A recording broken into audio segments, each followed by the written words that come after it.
Welcome back to another episode of Cure for Cowardice.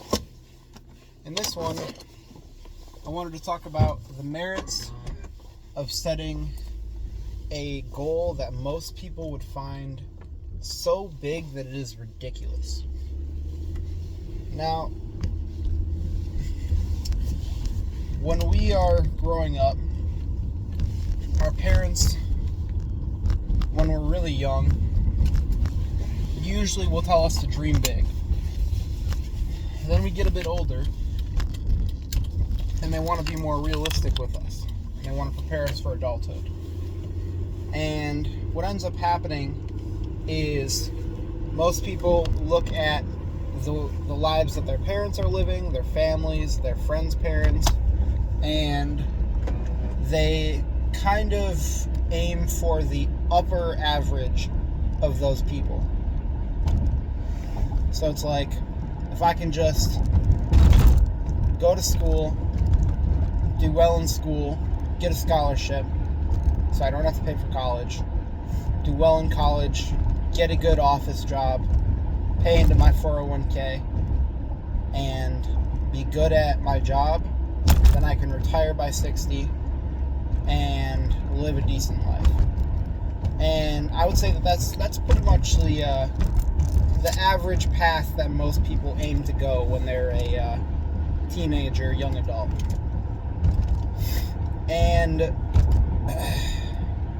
what I would suggest instead is that you think of your wildest dreams as far as what is possible within this physical reality. You imagine all the lucky breaks, everything that you did differently, and the most incredible version of your life that you could possibly imagine. And I would figure out something where if it took you 10 years or 20 years or 50 years, where you would say, even though it took this amount of time, this was still worth it.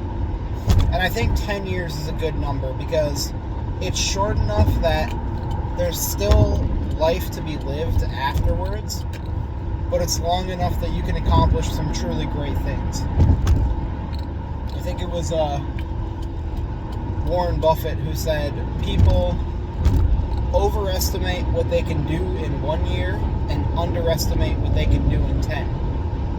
And if we can figure out a goal that is worth pursuing, that would take us 10 years to accomplish, I would bet any money in the world that you can accomplish almost anything you put your mind to if you devote a decade of time towards it.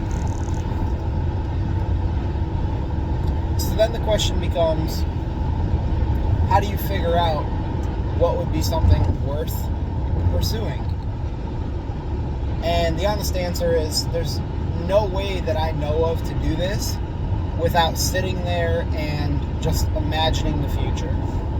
And take some time doing this because this is going to be probably the highest ROI use of your time that you ever have, where you sit down and you imagine between your health, wealth, relationships, and everything else in your life, imagine where you want to be and get as crystal clear as possible about it. Don't worry about how you're going to get there yet, but get as crystal clear as you possibly can about what it is that you would like in a perfect world to be able to achieve over the next 10 years. And then once you have that vision in mind, all you have to do is reverse engineer it to figure out how to get there. And what I would do is I would look at a weekly basis. Because if you look at it over the course of years, it's really easy to kind of, push things off and be like, oh yeah, well this is what I'm going to do eventually, but in the meantime I'm just going to stay where I'm at because this is comfortable or this is safe or whatever else it might be.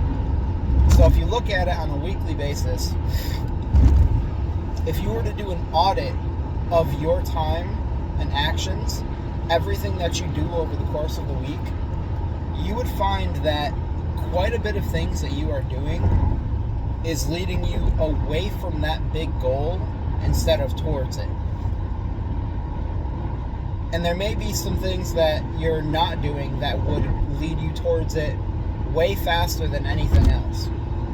And so what you can do is you can schedule your time in such a way that you are able to slowly remove things that do not serve the highest goal and focus and narrow in on the few things that are going to actually move the lever to get you there. And,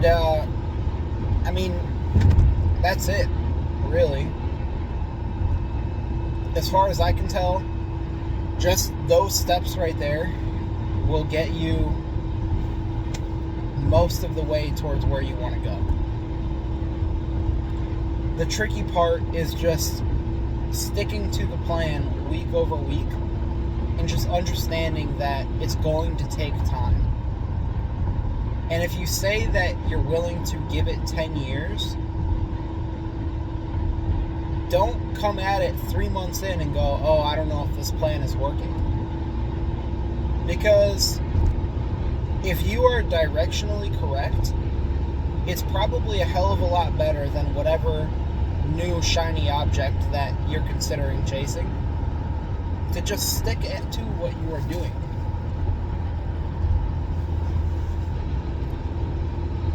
And so I think that's what I got for this one. Just pick a goal that's so big that it would be worth dedicating a decade of your life to. Reverse engineer the steps that it could realistically take to get you there. And then split those steps down into actions that you take on a weekly basis.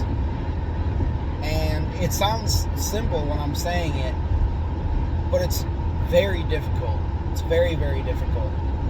And the longer that you take to invest that time to write out that plan, to figure out what things are going to move you closer to it, and then schedule that in and actually start executing on it, the longer it takes you to do that, the more that miserable you're going to be, and the longer you're going to have to wait until you can start living the life that you always wanted to live.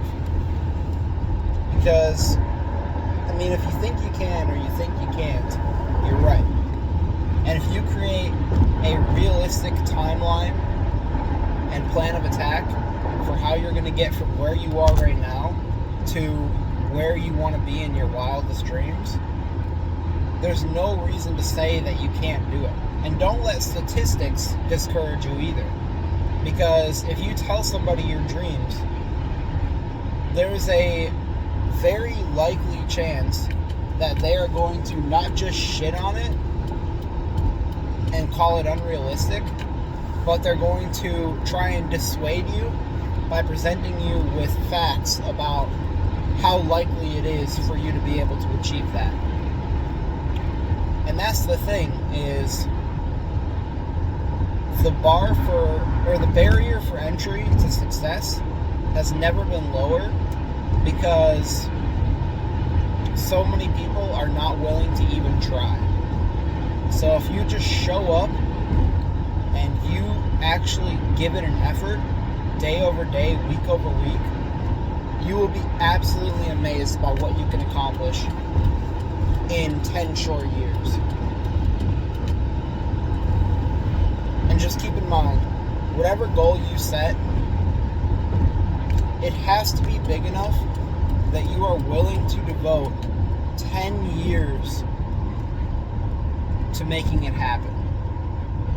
And if you decide that the goal that you had isn't big enough anymore, isn't worth it, then you have to make a new goal, a bigger one, a better one, and then use that as fuel.